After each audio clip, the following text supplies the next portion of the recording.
Hey guys, it's Kelsey and I'm back with another scrapbooking process video, so thank you all who helped me decide to just dig into this Felicity Jane kit. I'm super excited about it. This is actually my second layout with it.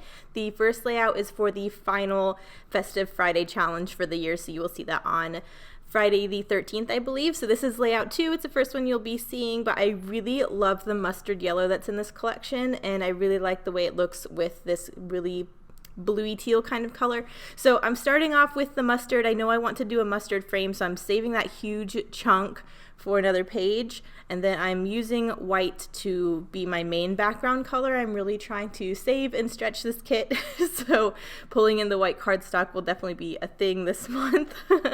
So I'm going to go ahead and mat that. I have a picture of Billy for this page. This is on his 8-year birthday. That was June 1st of last year, or this year I guess.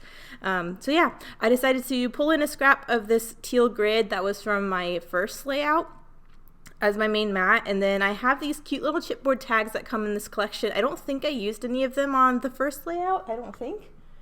Maybe like one, but you're given a lot, so I really wanted to use a couple of them on this one, and there's this really sweet mustard heart for one of them. I also wanted to make sure to date this because it is a birthday, and then I decided to go ahead and do 3 in a row. I thought that looked really nice, so the other one says today I am thankful for. So yeah, that's kind of where I'm starting. I wanted to build a little cluster on the opposite side of the page. I love this little house. It already has the 2 colors that I'm using. I went ahead and pulled out all of the maroon from the collection.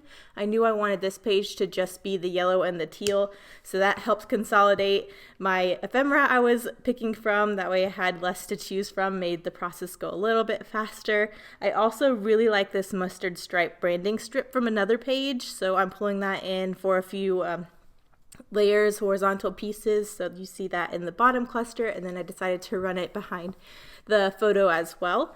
So I'm really trying to do a more minimalistic layout. Felicity Jane products are just so gorgeous, and they really inspire me to try and do minimalistic stuff like this, to just let the page breathe and let you really appreciate what is on the page, because I think these products are so gorgeous. So I have my little cluster with the house down there. I did add the little mustard tag. I think that is so cute. And then you will see me pull in a few die cut pieces. I have some, here, let me just grab it. I have a whole envelope of little die cut pieces that Jennifer sent me that she was thinking of me using on a Felicity Jane page, and she was really right. They look really good with these products, so you'll see me pull that in a minute too. But I am going to gut the little piece of this teal grid that is going to be behind the photo.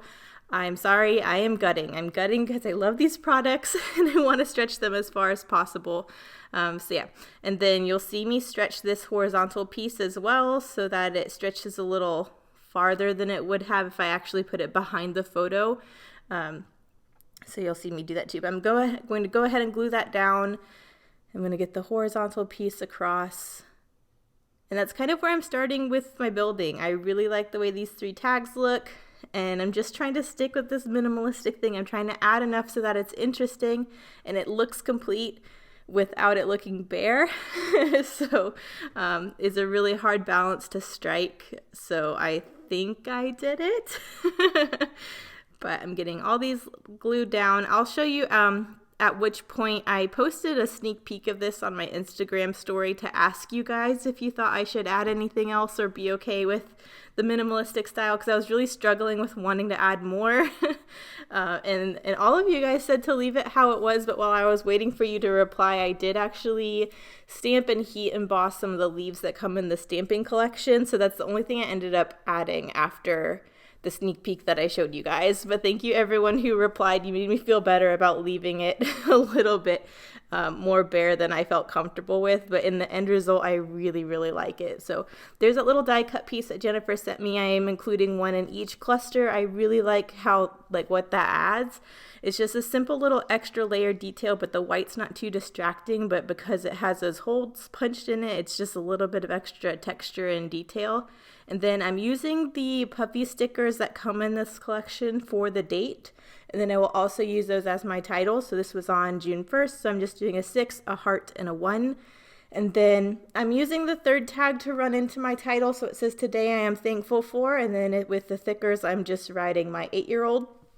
That way I think you kind of get the point. I don't have to do any journaling. You have the date, you have that he's 8, and yeah, that's his birthday, so so there we go. I thought about adding something like an ampersand or something to the house cluster. I wanted those gold puffy stickers somewhere else too, but the ampersand just didn't look, it looked disproportional to the house. It's a cute little house, and then there's a giant ampersand. So then I just decided to go in with 2 of the little hearts next to the house. That way the gold is down there, but it's not overwhelming. And then I did just thread that tag with some gold and white twine. So there's that. And then I did do some stitching because it's Felicity Jane and I can't help myself. I actually did not put a doily on this one. I'm shocked. But I did just do some straight stitching in both clusters running across the top of the mustard branding strip. I think it's just a nice little detail, and I like that it really connects the photo to those layers because I stitched over top of it to connect that whole horizontal strip. So it really makes it feel a part of the other layers. I know some people don't like stitching on top of photos or putting things on top of photos like ephemera pieces and stuff, but to me that's empty space. There's nothing in there, and I think it really helps you notice the stitching because it is it's white on white for the most part, so it is easy to get lost, and I really think that helps you notice it. And so at that point, after I did the stitching, I posted on Instagram saying, is it done? Do I add something? Do I embrace the minimalism? All of you said, leave it how it is, but then I had already made these, and I really want to get stamped stuff on every page if I can. So I did tuck 2 of these leaves into the bottom cluster. I think that looks super, super cute. I wanted to have some leaves in the top cluster, so I did add a little cluster at the top. I think I might take the cluster of leaves at the top off, but I really like how the leaves look on the bottom. So let me guys know what you think about that. But here are the close-ups. I think it turned out so sweet. And so get prepared for Felicity Jane this month. Thank you guys so much for watching. Bye.